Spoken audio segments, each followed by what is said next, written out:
तिसऱ्या भाषेचा पर्याय हा 5वी पासून असावा। उपमुख्यमंत्री अजित पवार यांनी ही भूमिका मांडलेली आहे। हिंदी भाषेसंदर्भात कॅबिनेट बैठकीमध्ये चर्चा करणार असल्याचं सुद्धा त्यांनी स्पष्ट केलेलं आहे। मराठी भाषा सक्तीची केलेली आहे असंही अजित पवार म्हणाले।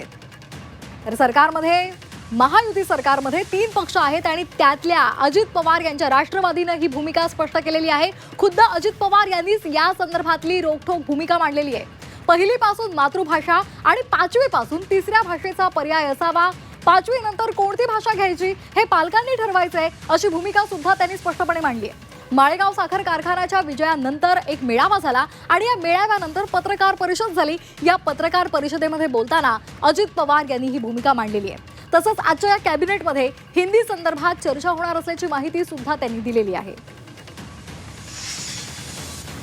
सगळे मराठी भाषेची ज्यांनी त्यांनी आपल्या आपल्या देशामध्ये आपल्या राज्यामध्ये त्यांची मातृभाषा आहे ती तर पहिलीपासून आलीच पाहिजे, त्याच्याबद्दल दुमत नाही। आणि आम्ही म्हणालो की 5वी पासून त्या भाषेचा विचार त्या बाबतीमध्ये करावा। मराठी आपली मातृभाषा लिहिता वाचता बोलता आलीच पाहिजे ना।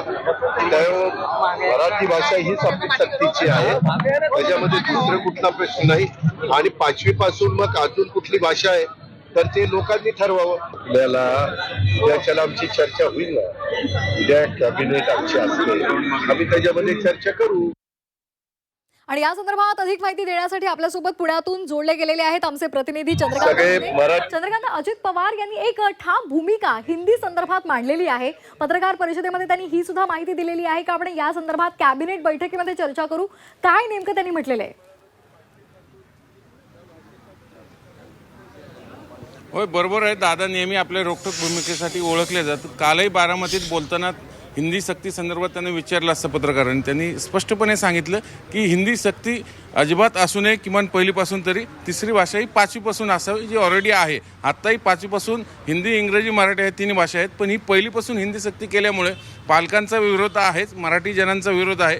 कारण जर पहिलीपासून तुम्हाला जर हिंदी सक्तीची केली तर मराठी जी आपली मातृभाषा आहे निश्चितच त्याच्या प्रसारावर परिणाम होणार आहे। मुलांना हिंदी जर बोलायला लागलं तर आपल्या मराठीचं कल्चरचं काय हा सगळ्यात महत्त्वाचा मुद्दा आहे। म्हणून दादांनी ही भूमिका घेतलेली आहे।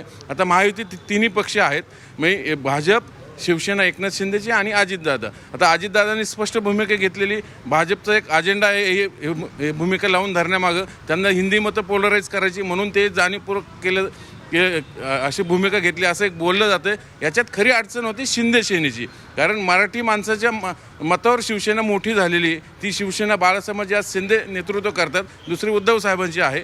त्याच्यामुळे आता आणि उत्तर द्यावी लागतात एक दादा भुसेंना या सगळ्या प्रश्नांची।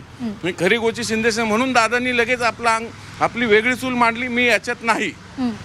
म्हणजे थोडक्यात दादांनी स्पष्ट भूमिका घेतलेली की राज्यातलं जे वातावरण बघतं हिंदी सक्ती विरोधातलं, मी या निर्णयासोबत नाही, ही आपली भूमिका त्यांनी स्पष्ट करून सरळ सरकारला एका अर्थाने सूचित केलेले की बाबांनो हा निर्णय लोकांच्या विरोधात जातोय। आणि त्यामुळे आता या संदर्भात उर्वरित जे 2 पक्ष आहेत त्यांच्याकडून काय प्रतिक्रिया येतात हे पाहणं सुद्धा महत्त्वाचं ठरणार आहे। धन्यवाद दिलेल्या सविस्तर माहितीसाठी।